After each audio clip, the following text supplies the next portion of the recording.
Hello everyone, this is Justin Wilson and I'm uploading this video for my second book review. For the second review, I'm doing God and Man at Yale by William F. Buckley. So this book by William F. Buckley, as we know from the class, Buckley is a big voice in the conservative sphere of politics from the 1950s on, influencing people like Barry Goldwater and Ronald Reagan. So this is his first book, God and Man at Yale, that he wrote in 1951, shortly after graduating from Yale. So just a quick overview to get reacquainted with William F. Buckley Jr. This book was published in 1951. He founded National Review, the conservative magazine, in 1955 and started the Firing Line television series of interviews in 1966. So, to give an overview of the book itself, this book is around 140 pages, give or take, with 20 pages of appendices. So as I'll get into here in a minute, the book is very well organized, and it was written more as like a long essay over certain topics. And so one really good thing about it is that at the end, all of the references he makes to textbooks, quotes, things like that regarding Yale, he doesn't just have a bibliography about it. He goes and explains the context for each quote or textbook or source that he's using, which makes it a lot easier to understand what he's talking about. So as I said, the book is very well organized, way better than the first book review I did for Tyranny Unmasked was very difficult. This one is organized into 5 separate chapters, and each chapter normally has numbered sections. I think 4 out of the 5 chapters have numbered sections. I think chapter 2 doesn't, but it's fairly short. And so the argument of this book is around Yale itself. So the entire book mainly focuses on Yale, its staff, and the integrity of the school and what they're teaching and kind of the atmosphere of what they're trying to promote. So his argument is that Yale has lost its integrity by not promoting individualism and Christianity. And the big point with this that he's making is that Yale is a private Christian-founded institution. And it's a problem because there are textbooks and professors that are promoting secularism and collectivism, which is outside of what Yale is supposed to be for. And a big portion of this, he places the responsibility on the college itself and the alumni for not holding the college up to the standards that it needs to be at, or that it's supposed to be founded on. And so another point is that students are expected to get the religious view outside of the classroom. So in the first chapter, he goes into certain fields like history, sociology, psychology, and he makes it a big point that most of these classes leave Christianity out as a big portion of the class, and that most professors expect for students to get the religious or Christian view outside of the classroom. And he makes this a big issue, especially in chapter 1, because for a lot of these subjects, religion is a huge influence on them. So he makes the argument that by making the decision to leave Christianity out, it's hurting the integrity of the class and the field itself. Not just his personal preference, but that it's overall bad for the education of students at Yale. And before we get into the chapters of the book, there are some, since this is a politically based book, there are reviews going each way on it. I've read and watched a couple reviews of people talking about it. On the conservative side, people love this book.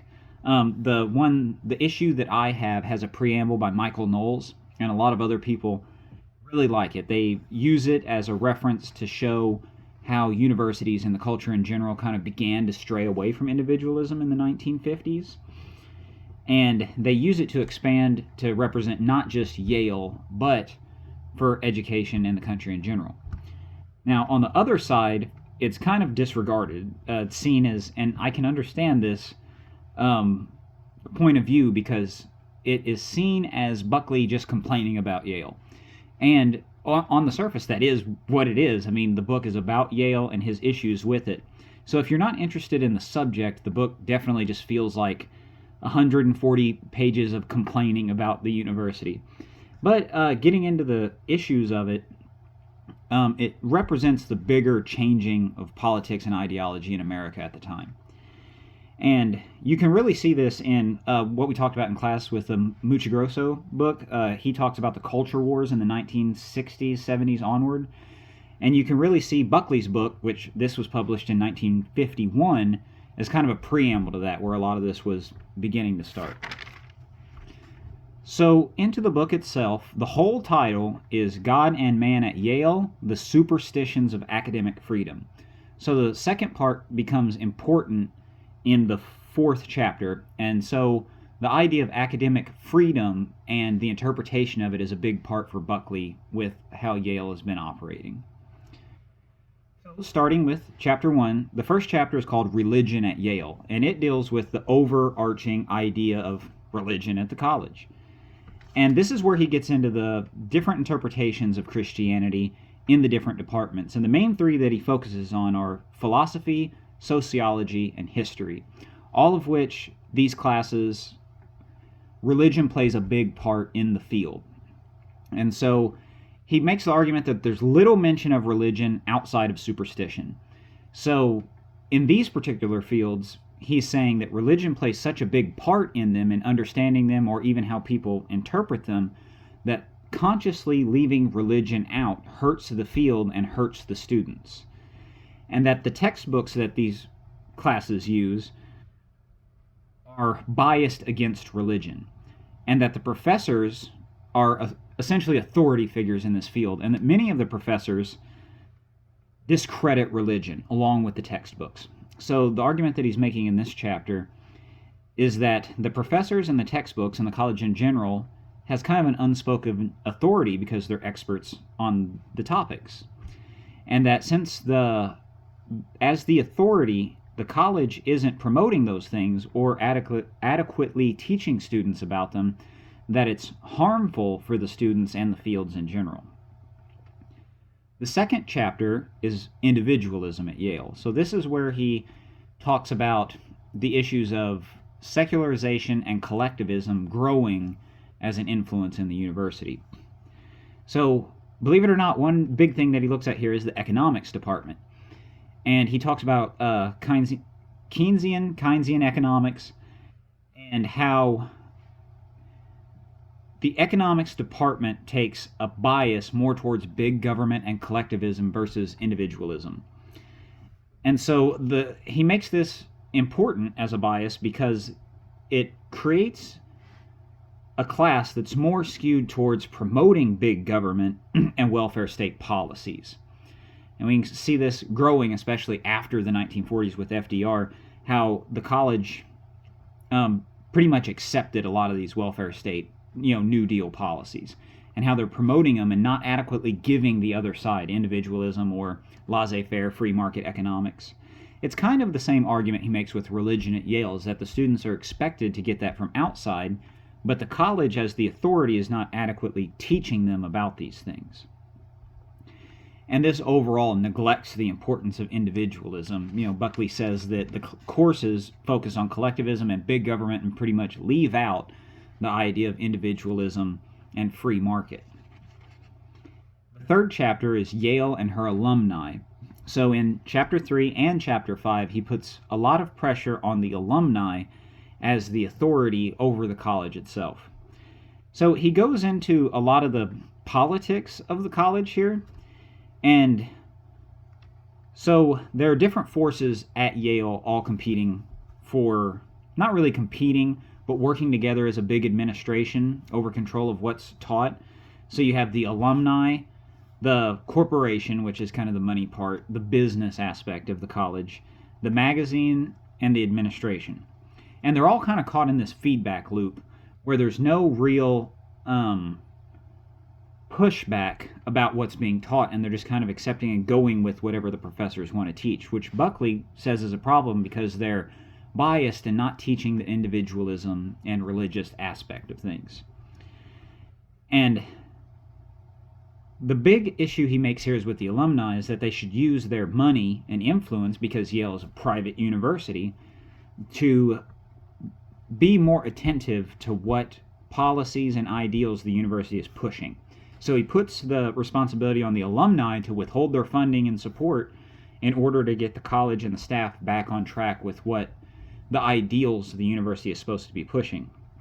And then in this chapter, he quotes a lot of previous presidents of the university. He quotes a lot of the founders, and that Yale was founded as a Christian university with ideals of individualism. And he claims that it's the alumni's responsibility to keep those principles strong within the college. With chapter 4 comes the last part of the title, which is the superstition of academic freedom. So Buckley makes the point that true academic freedom is having a variety of ideas and thoughts that compete with each other, and that the truth will eventually come out of that.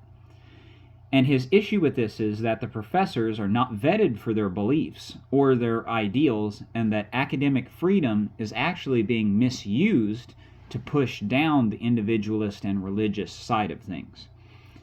So the idea is that good and bad ideas should exist, and that argument should be had to determine what is more efficient or morally correct, depending on the course or the field. And his argument is that he claims, communist professors, but that a lot of the staff, the textbooks, and the courses are biased towards collectivism, and they're not leaving the argument open for interpretation or for viable competition to figure out what would be better. And with the last chapter, the problem of the alumnus, this is where he brings the responsibility back on the alumni to be the force of change at the university. So he cites that Yale, as an Ivy League school and pretty much behind Harvard, the biggest name of universities in America, that it has this authority and this presence that it sets the precedent for American and Western education. So that a lot of universities and colleges look to Yale to see what they're doing, and then that kind of sets the line, okay, well, Yale's doing this, so it would be a good idea to also teach this.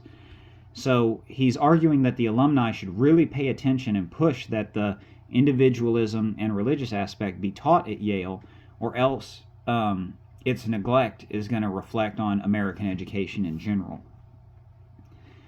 He also says the alumni have the responsibility to the students, that, there's so many students coming and paying to go to the university, but they're not getting a complete education by not getting the individualist side of the argument and being forced to look outside of their courses for the religious side of the different fields. And then lastly, he talks about the institutional integrity. He goes back to that Yale was founded as a religious institution. And once again, he cites a lot of president and alumni speeches where he talks about they're supposed to open every meeting with a prayer, or the ideals that Yale was founded on originally, and that it's a Christian university.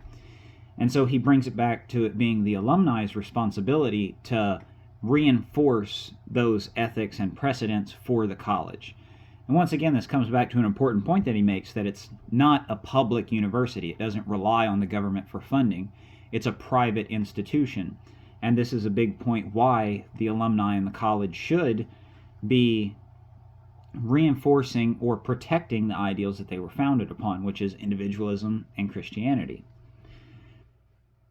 Overall, the book is very well written, and it's very well organized. It's very easy to read. Like I said, there's 5 main chapters, and each one is organized into numbered points. And with the appendices, every textbook, speech, or quote that he talks about from professors, alumni, presidents, he gives context and the full quote in the end of the book, which is outstanding because it really gives you the context and reinforces the arguments that he's making and how he's using them. So you really know that, he takes his stance on the issues, but he's not taking anything out of context within the university. Overall, the book was easy to read and very interesting, and it reflects how from the 1950s on, there was really this growth of what Mucha Grosso called the culture wars. And even today, it's a hot button issue in the news, especially with universities, about the left versus the right aspect of what's happening in education. Thank you for your time, and I appreciate it. Have a nice day.